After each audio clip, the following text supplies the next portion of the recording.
episode brought to you by thegiveawaygeek.com.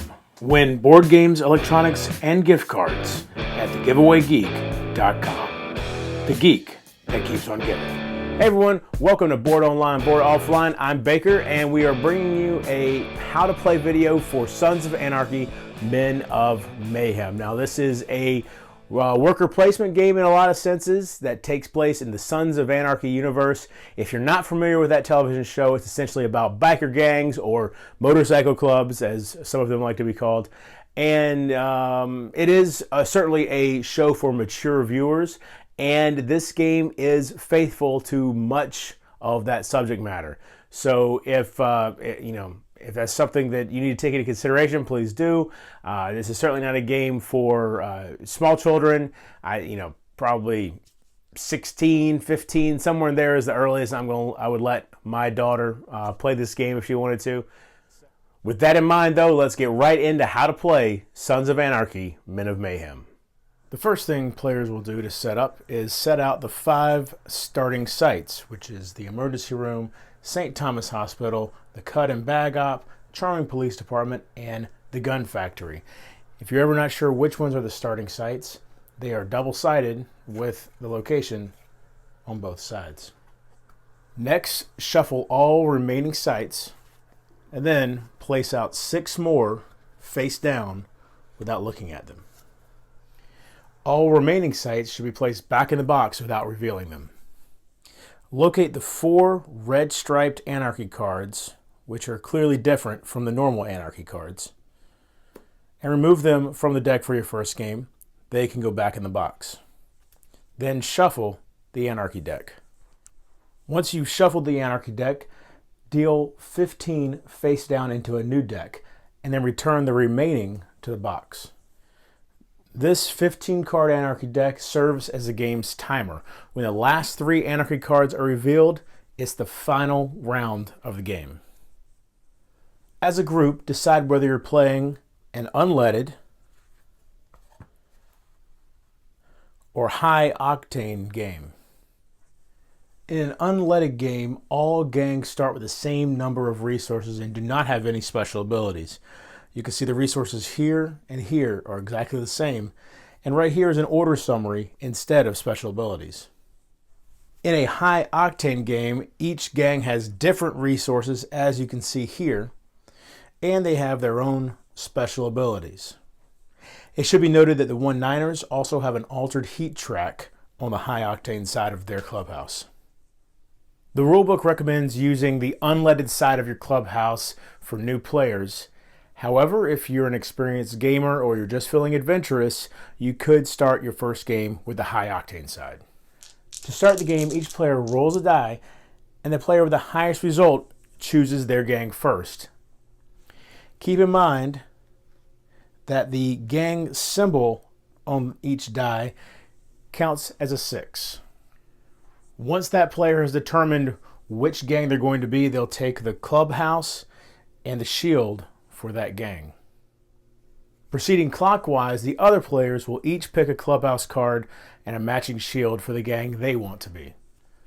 The final player to choose a gang also receives the first player token, which is this Reaper patch. All players receive the amount of cash, guns, contraband, heat, members, and prospects as indicated on their clubhouse cards. And that's the setup. Now let's go over some key game concepts. Anytime the game refers to dudes, it's referring to both members and prospects. Once you've received your dudes, you'll place them in your clubhouse. Any unused dudes should be set aside and form the recruit pool of dudes players may add to their gang later. All players hide their cash, guns, and contraband from the other players behind their stand-up player shield. It's important other players do not know how much of each of these you have. Your clubhouse card, however, must be fully visible to all players. Members and prospects in your gang are placed here, as well as your heat tokens. As you gain order tokens throughout the game, you'll place them in front of your clubhouse card. How many dudes, heat, and order tokens you have is always public information. Holding the Reaper patch means your gang has two advantages over your rivals. The first is referred to as the edge. The patch holder's gang wins ties and throwdowns. We'll talk more about throwdowns in a bit, but keep in mind that if the patch holder is involved in a throwdown and she's tied for the win, the patch holder wins. Also, if the patch holder is tied at the end of the game, she wins. The patch holder also always goes first in a game round, with play continuing clockwise. There are also many cards and effects during the game that refer to patch order. There are two ways that the patch can change hands. If a player controls and exploits the Charming Police Department, she will drop heat and claim the patch. Or if the current patch holder is defeated in a throwdown, then the winner will take the patch as well. Heat is an indication of how much attention your gang has drawn from law enforcement. Having more heat will make it more difficult for your gang to conduct its criminal business, specifically the black market phase, which we'll cover later regarding contraband. Any gang that would exceed 4 heat tokens must instead have one of their members take the fall. Return any one member to the recruit pool and drop your heat level to 1. That member is now in prison, and you'll eventually have to promote a prospect if you want to replace him. Keep in mind that when you take the fall, your heat will always drop to 1 regardless of how much heat you would have taken as a result of your lawless activities. If you have a member in the emergency room, you may select that member to be the one to take the fall. Keep in mind that prospects cannot take the fall, and if you have no members available to take the fall, then there's no one left to blame but you. You are thrown in prison and eliminated from the game. Throughout the game, you may trade cash, guns, and contraband with other players at any time for any reason. Manipulating other gangs is all part of the game. However, be warned. Talk is cheap and no deals are binding. Just because a player agreed to a deal doesn't mean they are required to hold up their end of the bargain. Also, it's important to note that orders, heat, and dudes may not be traded. Each game of Sons of Anarchy is divided into 6 rounds, and each round has 6 steps. The 6 steps are claim order tokens, reveal new cards, issue orders, black market, last calls, and cleanup. Every round, the first thing players do is claim their order tokens. Each player will claim a number of order tokens equal to their base orders plus all of their members. Keep in mind that prospects do not count towards your orders. So in this case, 3 base orders plus 3 members is going to give you 6 total orders. Players place their order tokens in front of their clubhouse in full view of other players. It's very important all players can see how many orders rivals have left. The second phase of each round is to reveal new cards. First, players will reveal 2 new locations. Note that this will only occur in the first 3 rounds because after that, all locations will be revealed. Next, players will reveal Anarchy cards. In the first round, only 1 Anarchy card will be revealed. In the second round, 2 Anarchy cards will be revealed. And in the third round and all rounds after that, 3 Anarchy cards will be revealed. Before we go any further, let's take a look at the types of Anarchy cards you'll encounter. Obstacles affect all players. They represent conditions and occurrences that can have wide-ranging consequences for all gangs. They are one-time events and take effect immediately upon being revealed. Hassles add new rules that affect the entire game round.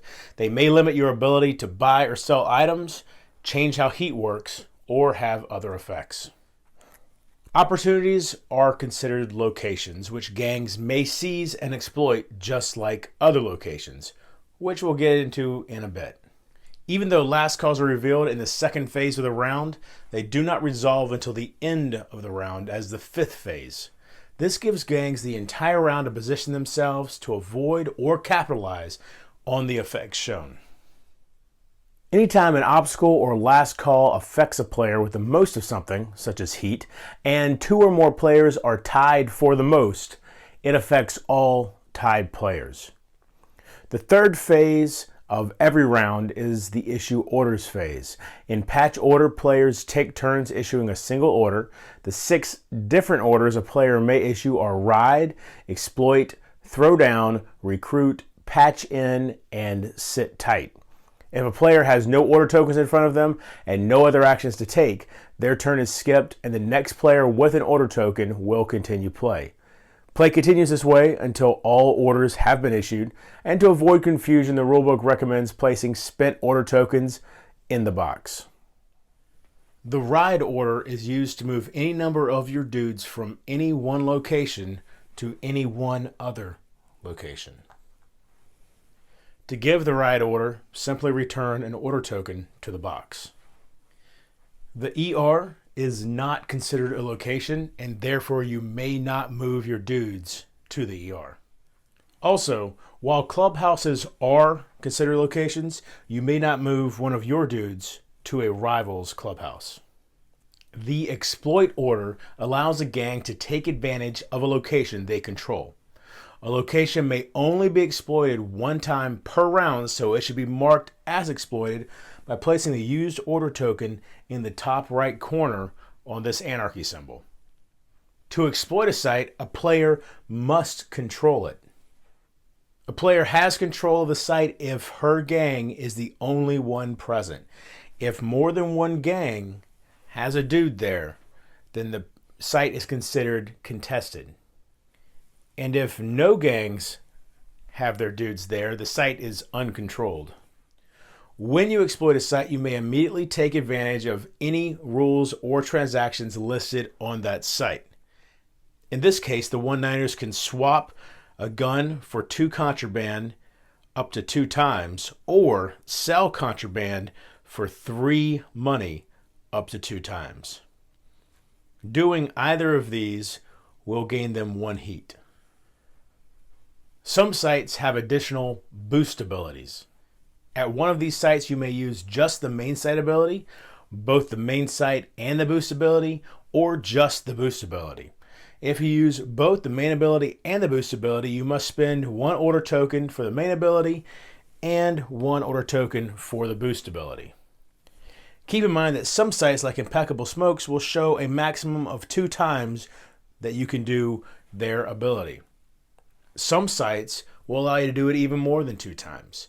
However, if a site does not give a maximum, then the maximum is 1.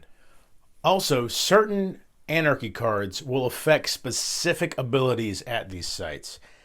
In this case, if the Gung Ho Local Cop Anarchy card is out, every time a gang sells, gain 1 heat. So in this case, the gang could swap guns for contraband and still only get the 1 heat indicated by Impeccable Smokes.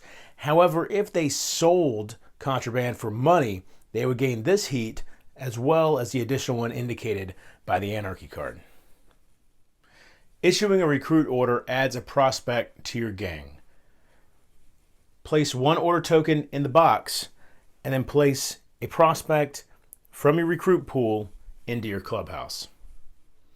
Keep in mind, if you have no prospects left in your recruit pool, you cannot issue the recruit order.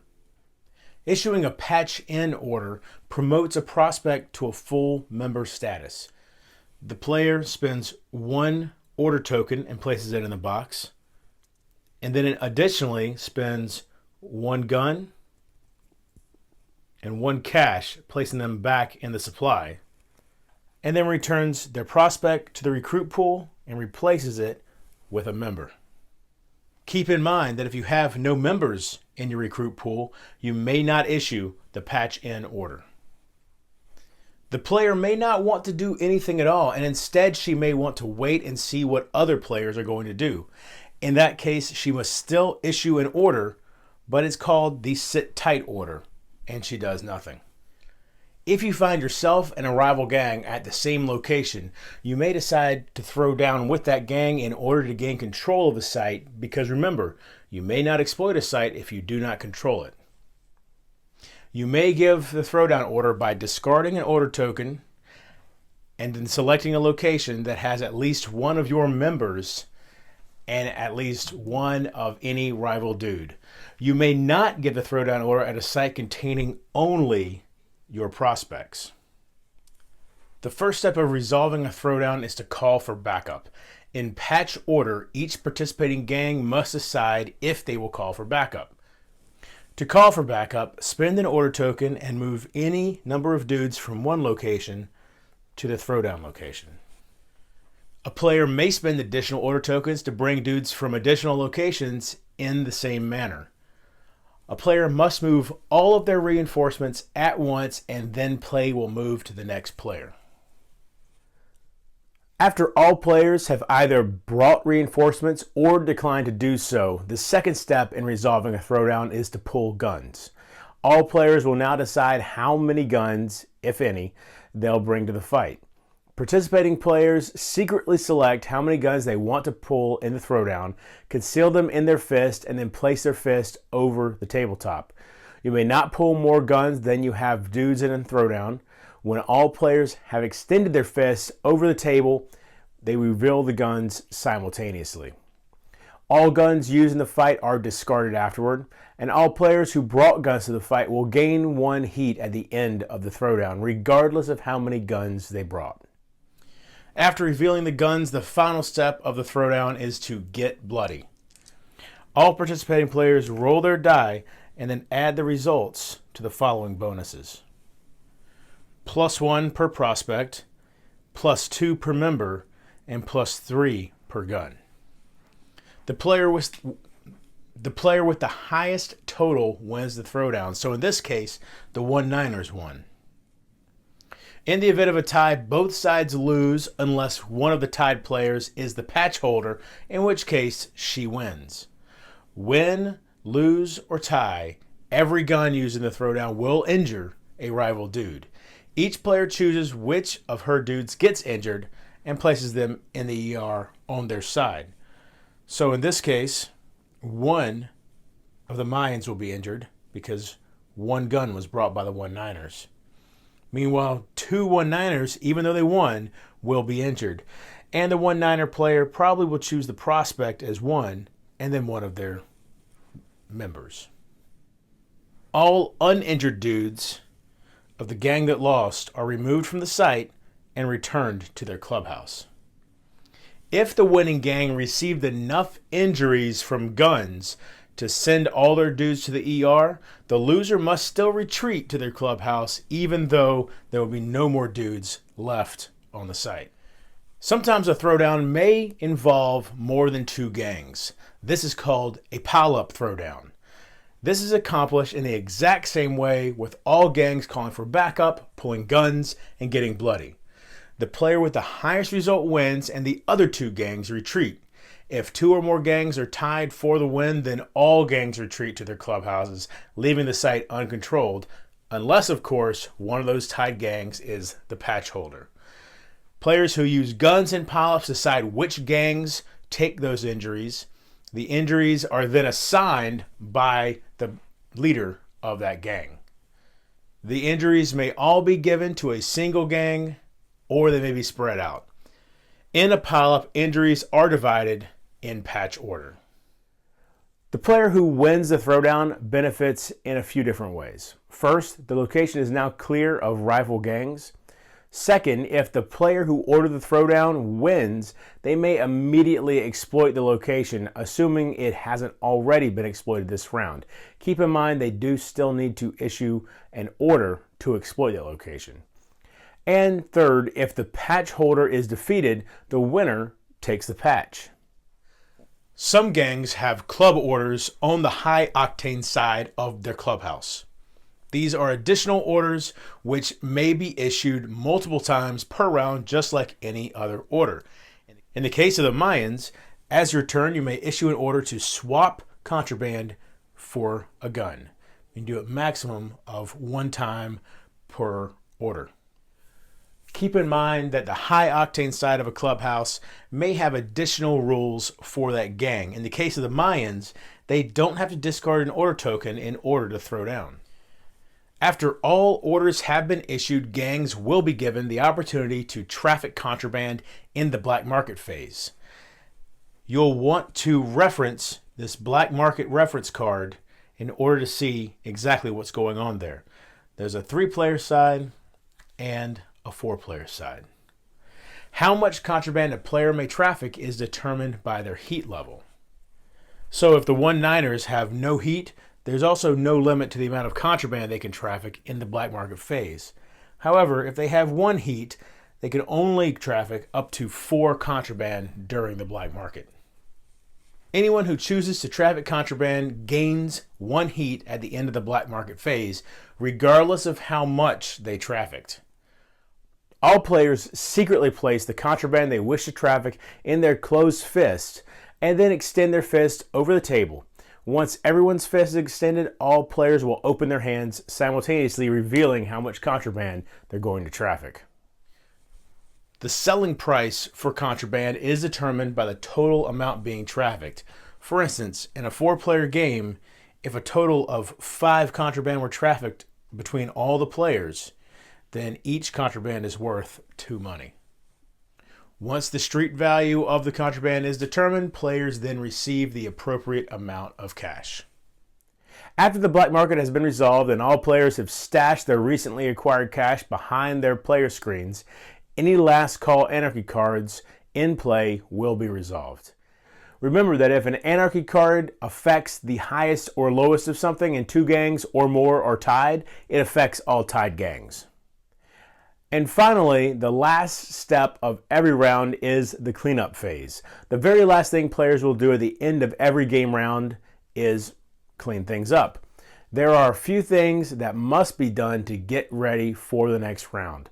Players will need to do the following: clear all order tokens off exploited sites and opportunities. Dudes on opportunity cards are returned to their clubhouse, but dudes on regular sites stay where they are. Discard all Anarchy cards used this round. Each player rolls a die for each of their injured dudes in the ER to see if they live or die. If a 1 through 3 is rolled, that dude is dead and is returned to the recruit pool. If a 4 through 6 is rolled, that dude survives and is returned to the clubhouse. There should be no dudes left in the ER at the end of the round. And keep in mind the ER is not a location, and therefore you may not move dudes to or from the ER with the ride order. The game ends after the 6th round. Players will know the 6th round has begun when they reveal the final Anarchy card. At the end of this final round, all players will lift their shields and reveal their hidden assets. The player with the most cash is the winner. If 2 or more players are tied and 1 is the patch holder, then the patch holder wins. If not, the player with the most guns wins. Still a tie? Then tied gangs throw down using all their dudes, regardless of what locations those dudes happen to be at. And that's how you play Sons of Anarchy, Men of Mayhem. I hope you enjoyed this video and I hope it was helpful. If you did, please give it a thumbs up, and if you like my channel, please subscribe. Find me over on Twitter at boredoffline, and until next time, if you're bored online, bored offline.